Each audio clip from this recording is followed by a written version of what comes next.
The year was 1959. I was wearing French toe shoes and my khakis were starched and came up just below my chest. My Towncraft t-shirt, it was white as snow and I was sporting a pastel Pat Pendleton that was buttoned up to my neck. I remember stepping into my homeboy's garage that had his 47 broke down Chevy Fleetline parked in it. The words he spoke, I could still hear like it was yesterday. Orale, Bobby, you gonna fix or what? I remember him using the sunlight that shined in through a crack in the wall to stick a dirty needle in my arm. I felt the burning in the pit of my arm as he squeezed a baby pacifier that shot the heroin into my vein.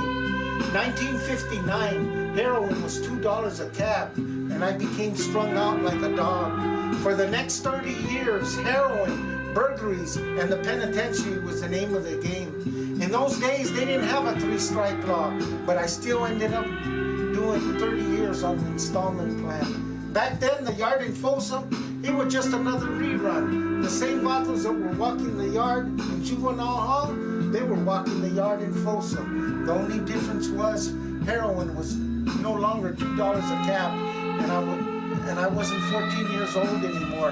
Half my life was over, and I was still sticking a dirty needle in my arm. Half my life, and I was still beating the cotton at the bottom of a dirty spoon. In 1989, I found myself sitting on a curb. The French toes were replaced with a pair of old raggedy tennis shoes.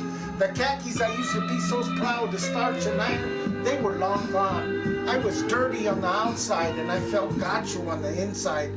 I got up from that curb and started looking for another drug program, thinking maybe this time I'm really tired of being tired.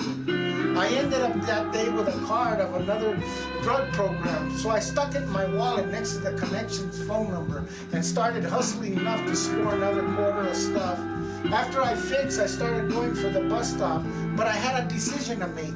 Was I gonna stop at the little Mexican store and buy a short dog of wine, or was I gonna jump on the bus? Well, as I stood at the cooler with the bottle of wine in my hand, I could see the bus going by. So I poured it in a cup full of ice, added a shot of lemon, and I was ready to go. When I got to this program, I could see through this big picture window, and there's all these dudes. Some were sitting on the floor, some were sitting on a couch. And my first thought was group counseling and my short stay in CRC before I got excluded. Ese vato, carnalito, I don't know, you might be in some rehab program somewhere. ¿Sabes qué? If a scurvy dope fiend like me can do it, you can do it too. One day at a time. One day at a time,